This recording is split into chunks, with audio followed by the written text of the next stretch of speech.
વિદ્યાર્થી મિત્રો, આપ સૌનું સ્વાગત છે। આગળના વિડીયોમાં આપણે પ્રામાણ્ય વિતરણની ચેપ્ટરની થિયરી જોઈ હતી। આજે આપણે એ ચેપ્ટરના દાખલા જોશું। તો દાખલાની શરૂઆત આપણે વિભાગ ડીથી કરશું અને વિભાગ ડીમાં દાખલા નંબર 4 એ જોઈએ। તો દાખલા નંબર 4માં એક પ્રામાણ્ય વિતરણનો મધ્યક એટલે મ્યુની કિંમત 50 આપી છે અને વિચરણ એટલે કે સિગ્માનો વર્ગ 9 છે, એટલે કે મધ્યક 50 અને વિચરણ 9 છે।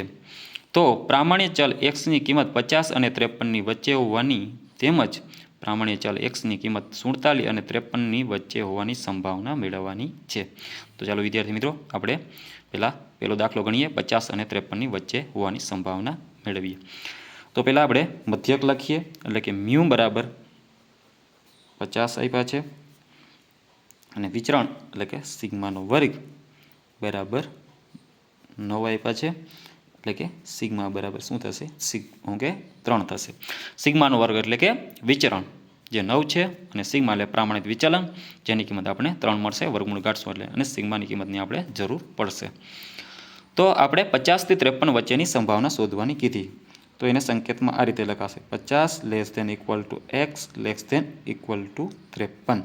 તો વિદ્યાર્થી મિત્રો, એને સંકેતમાં લખવું હોય તો આ રીતે લખાય, 50 < x < 53।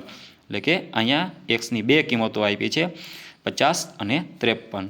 તો x1 બરાબર આપણે 50 લખશું અને x2 બરાબર આપણે 53 લખશું। તો એક્સની કિંમતની મદદથી આપણે ઝેડની કિંમત શોધશું। તો ઝેડનું સૂત્ર છે x માઇનસ મ્યુ ભાગ્યા સિગ્મા। તો x1ની મદદથી આપણને z1 મળશે, જેનું સૂત્ર બનશે x1 માઇનસ મ્યુ ભાગ્યા સિગ્મા। તો x1 બરાબર 50, મ્યુ બરાબર 50 આપ્યા છે અને ભાગ્યા સિગ્મા એટલે કે 3, એટલે કે 0/3 એટલે કે 0।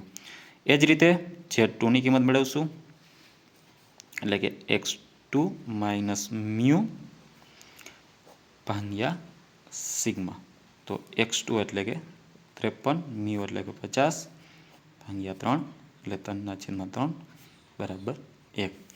તો વિદ્યાર્થી મિત્રો, અહીંયા એક્સની બે કિંમતો આપી હતી, 50 અને 53। તો પહેલાં શું કરવાનું? એક્સની જે કિંમતો આપી છે એની મદદથી આપણે ઝેડની કિંમતો મેળવવાની। તો અહીંયા એક્સની બે કિંમતો આપી છે, તો આપણે ઝેડની બે કિંમતો મળશે। એટલે x1 બરાબર 50 અને x2 બરાબર 53 છે, તો એની મદદથી ઝેડ1ની કિંમત 0 મળી છે અને એ જ રીતે ઝેડ2ની કિંમત 1 મળી છે। હવે આને આપણે સંકેતમાં લખશું, જે રીતે આપ્યું છે કે p ઓફ 50 < x < 53। જે એક્સની કિંમત આપી છે એને આપણે ઝેડમાં કિંમત શોધી, તો ઝેડની રીતે આપણે આ રીતે લખશું, 0 < z < 1।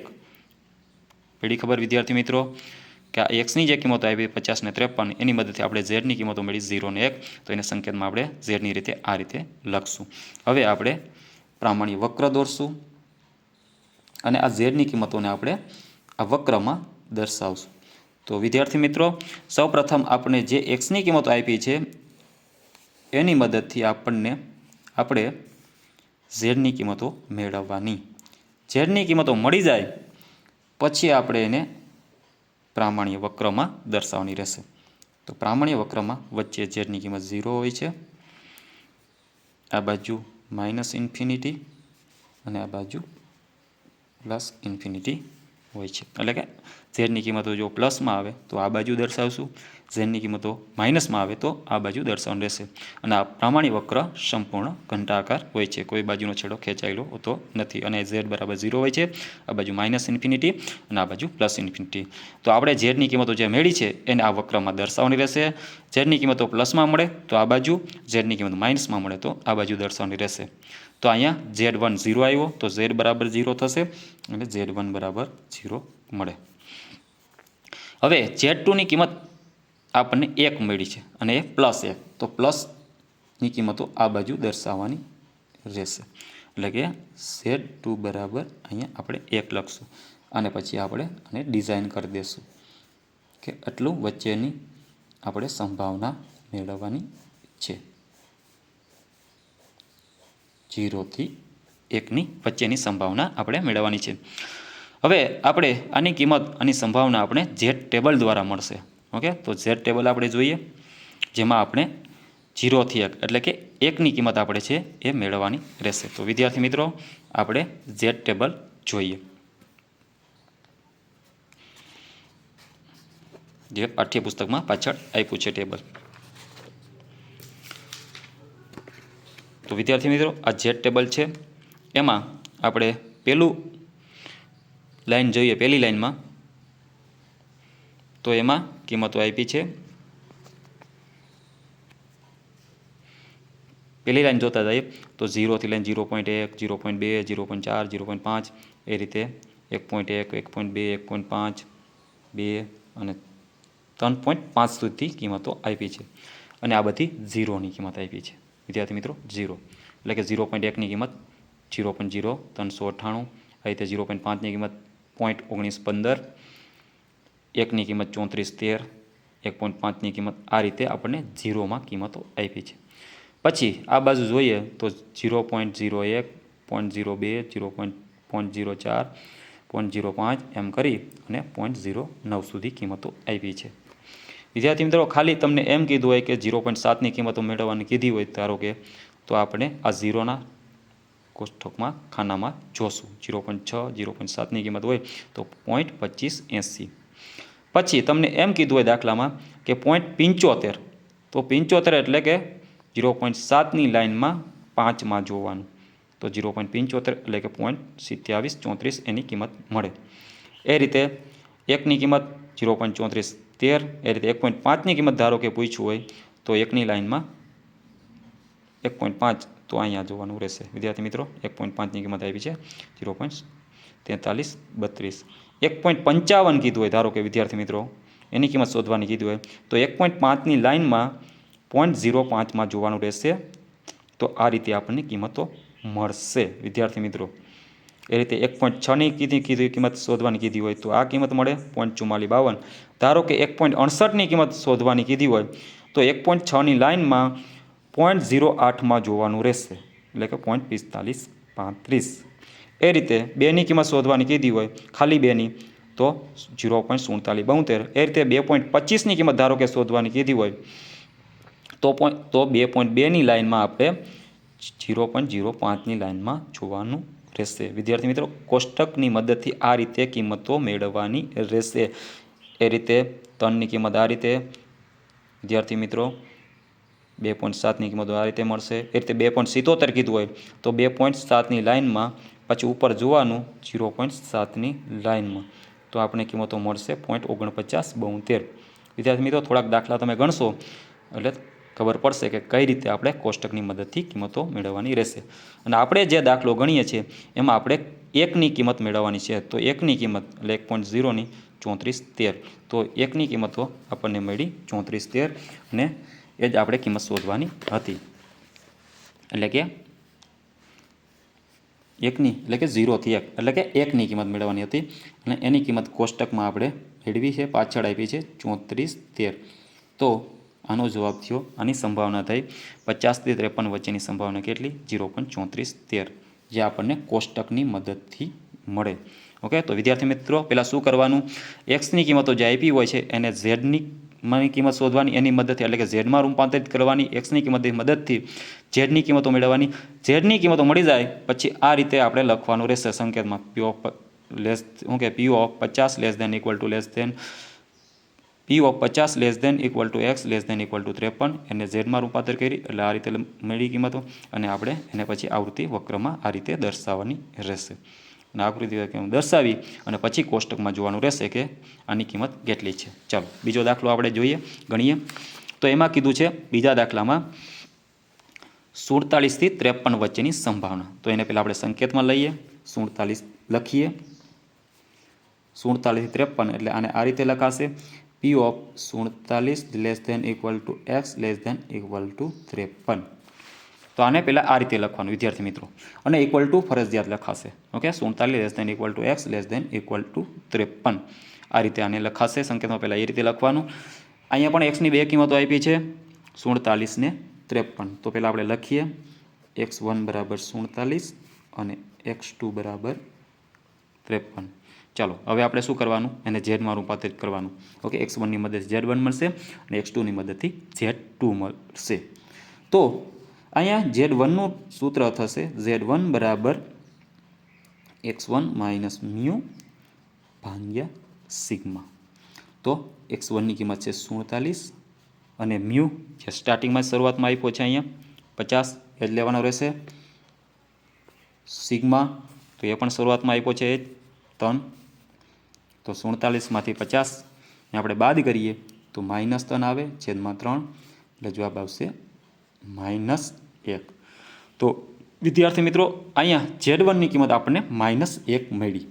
એ રીતે આપણે Z2 શોધીએ તો x2 માઇનસ મ્યુ ભાગ્યા સિગ્મા. પહેલાં સૂત્ર લખવાનું, પછી કિંમતો મૂકવાની. તો x2 એટલે 53 છે, મ્યુ એટલે કે 50, સિગ્મા એટલે 3.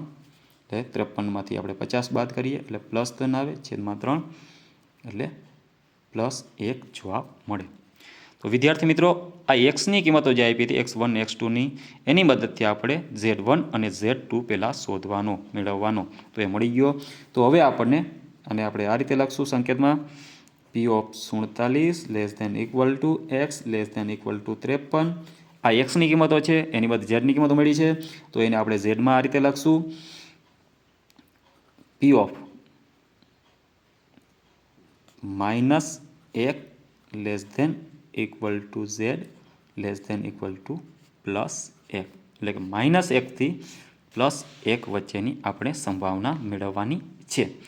તો એને આપણે આવૃત્તિ વક્ર એટલે પ્રામાણ્ય વક્રમાં આપણે એને દર્શાવીએ. તો પ્રામાણ્ય વક્ર દોરીએ. વિદ્યાર્થી મિત્રો ઝેડની કિંમત મળી જાય આપણને એટલે પ્રામાણ્ય વક્ર દોરવાનો અને એમાં આ કિંમતો દર્શાવવાની. તો વચ્ચે જે લંબ દોરીએ છીએ એટલે કે અહીંયા ઝેડ બરાબર 0 આવશે, અહીંયા -∞ અને અહીંયા +∞. વિદ્યાર્થી મિત્રો ઝેડની કિંમત મળી ગઈ, -1 ને +1 એને આપણે આવૃત્તિ વક્રમાં એટલે કે પ્રામાણ્ય વક્રમાં દર્શાવશું. તો માઇનસ કિંમતો આ બાજુ દર્શાવાય, પ્લસ કિંમતો આ બાજુ દર્શાવાય. તો Z1 આપણે -1 મળ્યો છે તો એને આપણે આ બાજુ દર્શાવશું, Z1 બરાબર -1 અને Z2 +1 મળ્યો છે તો એને આ બાજુ એટલે અહીં લખશું Z2 બરાબર +1 અને આની વચ્ચેનું આપણે ક્ષેત્રફળ એટલે કે સંભાવના શોધવાની છે. તો આને આ રીતે આપણે ડિઝાઇન કરશું.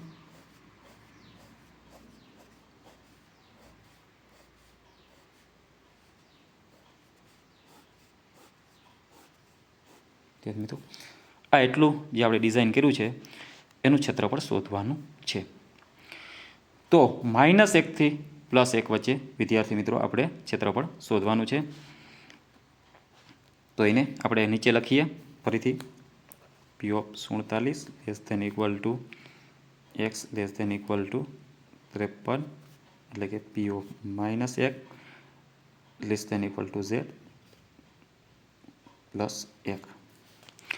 તો ડાયરેક્ટ તમને કોષ્ટકમાં વિદ્યાર્થી મિત્રો આપણે -1 થી +1 વચ્ચેની કિંમતો નહીં મળે. તો આપણે શું કરશું, -1 થી +1 આ Z1 છે અહીંયા -1 છે તો -1 થી 0 અને 0 થી 1 એ રીતે ક્ષેત્રફળ મળશે. -1 થી 0નું પછી 0 થી 1નું પછી આ બેનો સરવાળો કરી નાખીએ એટલે આખું આપણે ક્ષેત્રફળ મળે. તો આને આ રીતે આપણે લખશું P of -1 ઓકે -1 થી 0 વચ્ચેનું ક્ષેત્રફળ આપણે શોધશું. તો એને આ રીતે લખાશે -1 less than equal to z less than equal to 0 અને એમાં આપણે પ્લસ કરશું શું 0 થી 1. તો એને આ રીતે લખાશે 0 less than equal to z less than equal to +1. તો વિદ્યાર્થી મિત્રો આપણે -1 થી +1 વચ્ચેનું ક્ષેત્રફળ મેળવવાનું છે. તો પહેલાં આપણે -1 થી 0નું મેળવશું, પછી 0 થી 1, પછી આ બેનો સરવાળો કરી નાખશું એટલે આપણે આ આખું ક્ષેત્રફળ મળે. પણ વિદ્યાર્થી મિત્રો આપણે પાછળ કોષ્ટકમાં જોશું તો પાછળ કોષ્ટકમાં માઇનસની કિંમતો નથી આપી. વિદ્યાર્થી મિત્રો આ પાછળ કોષ્ટક આપ્યું છે એમાં ક્યાંય માઇનસની કિંમતો આપી નથી, પ્લસની કિંમતો આપી છે. પણ એક બાબત એ છે વિદ્યાર્થી મિત્રો કે જે પ્લસનું ક્ષેત્રફળ હોય એટલું જ માઇનસનું હોય. એટલે કે 0 થી 1 વચ્ચેનું જે પણ ક્ષેત્રફળ મળે, જે પણ કિંમતો મળે, એટલી જ 0 થી -1 વચ્ચે હોય. 0 થી 1 વચ્ચેનું જેટલું પણ ક્ષેત્રફળ હશે એટલું જ 0 થી -1 વચ્ચેનું હોય. કેમ કે આ આખું 0.5 હોય ક્ષેત્રફળ અને આ આખું પણ 0.5 ક્ષેત્રફળ હોય. એ રીતે 0 થી ધારો કે 2નું જેટલું ક્ષેત્રફળ આપ્યું હોય એટલું જ ક્ષેત્રફળ 0 થી -2 વચ્ચે એનું પણ એટલું જ હોય. બે સમાન હોય. એટલે 0 થી 3નું જેટલું ધારો કે ક્ષેત્રફળ હોય એટલું 0 થી -3નું હોય. બે સમાન હોય હંમેશા. કેમ કે આ એટલું ક્ષેત્રફળ 0.5 છે અને આ પણ ક્ષેત્રફળ 0.5 થાય અને આખું 1 થાય. તો આને લખાશે આ રીતે. માઇનસને શું કરશું? પ્લસમાં ફેરવશું કે ભાઈ -1 થી 0નું જેટલું ક્ષેત્રફળ છે એટલું જ ક્ષેત્રફળ 0 થી 1 વચ્ચેનું હોય છે. તો આને આ રીતે લખશું. માઇનસને આપણે શું કરવાનું? પ્લસમાં ફેરવવાનું. તો વિદ્યાર્થી મિત્રો પ્લસમાં આ રીતે ફેરવશું. 0 < z < 1 પ્લસ 0 < z < 1. પડી ખબર વિદ્યાર્થી મિત્રો? -1 થી 0નું જેટલું ક્ષેત્રફળ હશે એટલું 0 થી 1 વચ્ચેનું હોય. માઇનસ ક્ષેત્રફળ ન મળે એટલે આપણે એને પ્લસમાં ફેરવશું. તો -1 < z < 0 એને આપણે પ્લસમાં ફેરવવું એટલે કે 0 < 1. અને 1ની કિંમત આપણે હમણાં જ મેળવી હતી. 1ની કિંમત છે 0.3413. તો 0.3413 પ્લસ આ તો પ્લસમાં જ છે તો એનું કિંમત આપણે મળી જ જાય. ઓકે, કોષ્ટકમાં 0 થી 1 એટલે 1ની કિંમત આપણે હમણાં મેળવી હતી 0.3413. ચલો બેનો સરવાળો કરી નાખીએ એટલે 0.6826. તો વિદ્યાર્થી મિત્રો આ બેનો સરવાળો 0.3413 પ્લસ 0.3413 એટલે કિંમત મળશે 0.6826. તો આ આપણો જવાબ થયો. વિદ્યાર્થી મિત્રો આપણને સંભાવના આ મળી. તો ફરીથી રિપીટ કરીએ તો 47 થી 53 વચ્ચેની આપણે સંભાવના મેળવવાની હતી.